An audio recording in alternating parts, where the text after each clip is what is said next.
बिस्मिल्लाहिर्रहमानिर्रहीम। अस्सलामुअलैकुम दोस्तों, क्या हाल चाल हैं। मैं उम्मीद करता हूं कि मेरे तमाम दोस्त खैरियत से होंगे। तो दोस्तों, उमर भाई चोलस्तानी गाय फ़र्स्ट टाइमर ताज़ा सुई अभी लेके आए हैं फॉर सेल के लिए। ये गाय आप चेक कर सकते हैं, माशाल्लाह बहुत ही आउट क्लास प्रिंट है। हवाना ये चेक करें जी, पहला सुबह सुई है, मुंह से भी 4 दांत है।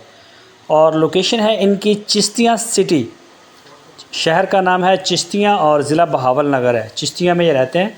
तो ये गाय उनके डेरे पे खड़ी हैं। बछड़ा दिया है इस गाय ने, चोलस्तानी बछड़ा है, पीछे बड़ा नस्ली, नाफ जालर में गाय अच्छी है। पहली बॉली इसकी निकाली है, फ़र्स्ट टाइम जो इसकी बॉली है वो निकाली है, वो तकरीबन 7 से 8 किलो निकाली है।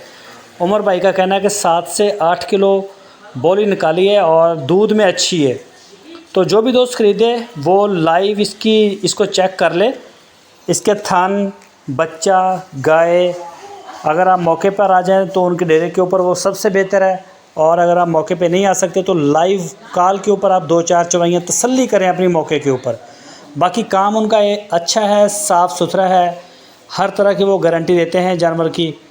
तो बिल्कुल सेहतमंद और तंदुरुस्त जो जानवर है उनके डेरे पे होते हैं। तो 15 से 20 guy at A time for sale के लिए उनके डेरे पे खड़ी होती हैं। इसके अलावा भी उनके पास और काफ़ी सारी गाय होती हैं। मज़ीद डिटेल के लिए आप उनके साथ रब्ता